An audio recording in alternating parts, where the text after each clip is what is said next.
இன்னைக்கு நம்ம சேனல்ல பானக்கரை எப்படி செய்யறதுன்னு நம்ம பார்க்க போறோம். பானக்கரை வந்து பழைய காலத்து உணவு. அது நிறைய பேர் மறந்துட்டாங்க. இப்ப வெளியில கிடைக்கிற கூலிங்ஸ் எல்லாம் வாங்கி குடிக்கிறாங்க. அது வந்து உடம்புக்கு வந்து கெடுதல், கெமிக்கல்லாம் இருக்கும் அதுல. இது நம்ம வீட்லயே பானக்கரை நம்ம செஞ்சு குழந்தைகளுக்கோ பெரியவங்களுக்கோ கொடுத்தீங்கன்னா இந்த வெயில் காலத்துல தாகம் நல்லா அடங்கும். ரொம்ப உடம்புக்கு ரொம்ப நல்லது, டேஸ்டாவும் இருக்கும். வாங்க இது எப்படி செய்யலாம் நம்ம பார்ப்போம். நம்ம சேனலை சப்ஸ்கிரைப் பண்ணாதவங்க சப்ஸ்கிரைப் பண்ணிக்கோங்க. பானக்கரத்துக்கு இதுதான் அளவுன்னு இல்லை. உங்களுக்கு டேஸ்ட்டு தகுந்த மாதிரி வெல்லம் கூட போடணும்னா போட்டுக்கலாம். புளி கொஞ்சம் அதிகமாக சேர்க்கனாலும் நீங்கள் சேர்த்துக்கலாம். உங்கள் டேஸ்ட்டுக்கு தகுந்த மாதிரி நீங்கள் சேர்த்துக்கலாம். இப்போ ஃபஸ்ட்டு புளியை கரைச்சிக்கலாம்.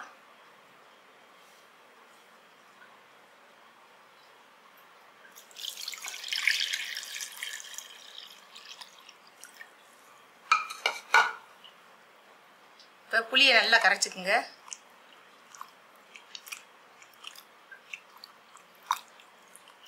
நீங்கள் கையை வச்சு கரைக்கும் போது தான் டேஸ்ட்டு தெரியும். அதனால தான் நான் கையில் கரைச்சி காமிக்கிறேன்.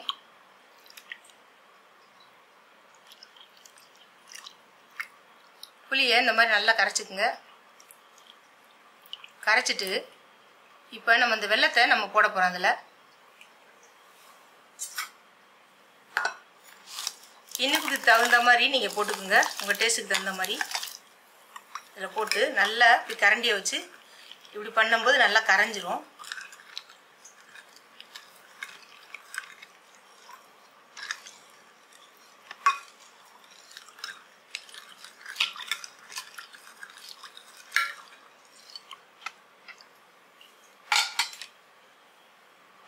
இப்போ இதில் வந்து நம்ம சுக்கு பொடியை போட்டுக்கலாம்.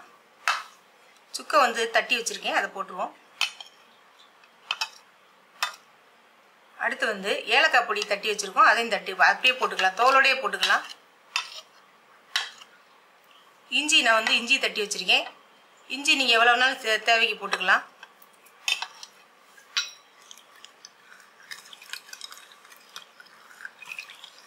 நல்லா கரைச்சி விட்ருங்க. இதில் வந்து நம்ம லெமனை புழிஞ்சு விட போகிறோம்.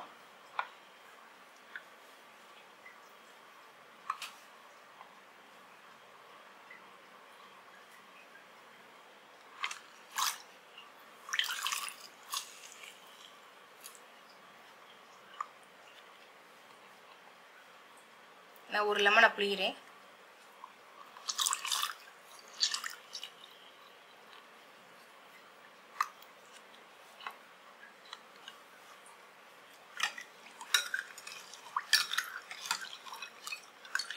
நீங்கள் லெமனை வந்து இந்த மாதிரி கட் பண்ணி தோலோட கூட போட்டுக்கலாம். இந்த மாதிரி போட்டுக்கலாம், இப்படியும் போட்டுக்கலாம்.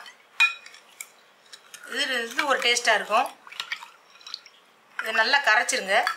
இப்போ நல்லா கரைச்சிட்டு நம்ம வடிகட்டிக்கிற போகிறோம். டேஸ்ட்டு பார்த்துக்குங்க. ஒரு டேஸ்ட்டுக்கு தகுந்த மாதிரி தண்ணி கொஞ்சம் நீங்கள் சேர்த்து ஊற்றிக்கலாம். இப்போ இன்னும் கொஞ்சம் நான் தண்ணி ஊற்றிக்கிறேன்.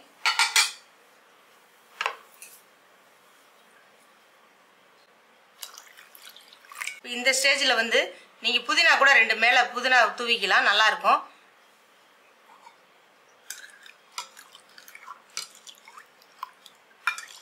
விசேஷ காலங்களில் கோயிலெல்லாம் எங்களுக்கு ஊரில் வந்து இதுதான் கொடுப்பாங்க. ரொம்ப டேஸ்ட்டாக இருக்கும். இதில் நீங்கள் ஐஸ் கட்டி போட்டு கூட நீங்கள் கொடுக்கலாம். ஐஸ் கட்டி போட்டிங்கன்னா ரொம்ப டேஸ்ட்டாக இருக்கும். ஜில்லா இந்த வெயில் காலத்தில் நல்ல ஏற்ற உணவு. இப்போ ரெடி ஆயிடுச்சு, நம்ம எடுத்துக்கலாம்.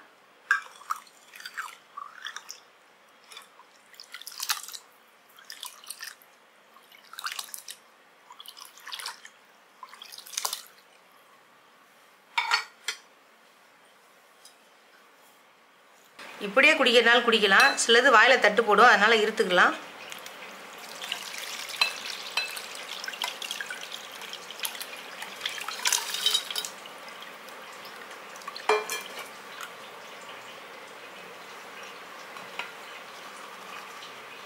புதினா பிடிச்சதுன்னா புதினா போட்டுங்க, இப்படி போட்டுக்கலாம், நல்லாயிருக்கும். புதினா போடும்போது அது ஒரு டேஸ்ட்டாக இருக்கும். லெமனையும் நான் சொன்ன மாதிரி இந்த மாதிரி கட் பண்ணி இப்படி போட்டுக்கலாம், சேர்த்துக்கலாம். இது ஒரு ஃப்ளேவராக தான் இருக்கும். வேணாட்டா தவிர்த்துருங்க.